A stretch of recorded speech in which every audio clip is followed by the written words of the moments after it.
صبح سویرے تیرتھ داس جھونپڑے سے باہر گیا۔ میں اس وقت پوری طرح بیدار تھا اور اپنے آئندہ زندگی کے بارے میں منصوبہ بندی کر رہا تھا۔ توسیہ گہری نیند سو رہی تھی۔ چند ہی منٹ بعد تیرتھ داس بری طرح بوکھلایا ہوا واپس آیا اور دروازے پر ہی رک کر سسراتی ہوئی خوفزدہ آواز میں بولا، رشی جی، تمہارے ہوتے اس نابکار نے رات کو میرے جانور پر ہانڈیاں اتاری۔ باہر میری دو خوبصورت بھینسیں بری پڑی ہیں۔ ساتوں میں صرف یہی دو بھینسیں میری گزر بسر کا ذریعہ تھی۔ ان پانچوں میں تو اتنا دودھ نہیں نکلتا کہ میں ان کا خرچہ ہی نکال سکتا۔ میں یہ سن کر چونک پڑا۔ میرے ہوتے ہوئے تیرتھ داس کے دو مویشیوں کو یوں مارا جانا میرے لیے بڑی سکھی کی بات تھی اور تیرتھ داس پر اپنا بھرم قائم رکھنے کے لیے اسی وقت کچھ نہ کچھ کرنا ضروری تھا۔ میں بستر سے اٹھ کر جانے لگا تو توسیہ بیدار ہو گئی کہ کہیں جا رہے ہو؟ اس نے نیند کے خمار میں بوجھل آواز میں پوچھا۔ کرشن کمار کی شامت آئی ہے، میں نے بلند اور غصیلی آواز میں کہا۔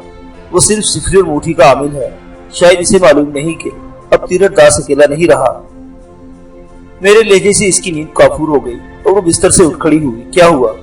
کرشن کمار نے آج رات پھر دو بھینسیں ختم کر دی۔ یہ کہہ کر میں دروازے پر کھڑے ہوئے تیرتھ داس سے مخاطب ہو گیا، ان لاشوں سے زنجیریں کھول کر میرے پاس لاؤ۔ وہ فوراً ہی باہر چلا گیا اور چند منٹ بعد واپس آیا تو اس کے ہاتھ میں ایک آہنی زنجیر اور ایک رسی دبی ہوئی تھی۔ مہاراج، یہ لے آیا ہوں۔ کیا دوسری کے گلے میں بھی رسی تھی؟ میں نے پوچھا۔ ہاں سرکار، باقی جانوروں کے گلے میں رسیاں ہیں، وہ خوشامدانہ لہجے میں بولا۔ میں نے وہ دونوں چیزیں اس کے ہاتھ سے لے کر رسی ایک طرف پھونک ماری اور اسے لٹا دی۔ یہ جلا کر اس کی راکھ کسی ندی میں بہا دو۔ یہ کہتے ہوئے میں نے اس کی نظر بچا کر آہنی زنجیر کو پارس پتھر سے چھوا اور پتھر اپنی جیب میں واپس ڈال کر اسے ہدایت کی کہ وہ جھونپڑے میں ایک کشادہ گڑھا کھودے جس میں وہ زنجیر دفن کی جا سکے۔ اندر اس وقت سرمئی سا اجالا ہی نمودار ہوا تھا جس کی وجہ سے تیرتھ داس آہنی زنجیر کا بدلا ہوا رنگ نہ دیکھ سکا اور نہ کچھ سمجھنے والے انداز میں گڑھا تیار کرنے لگا۔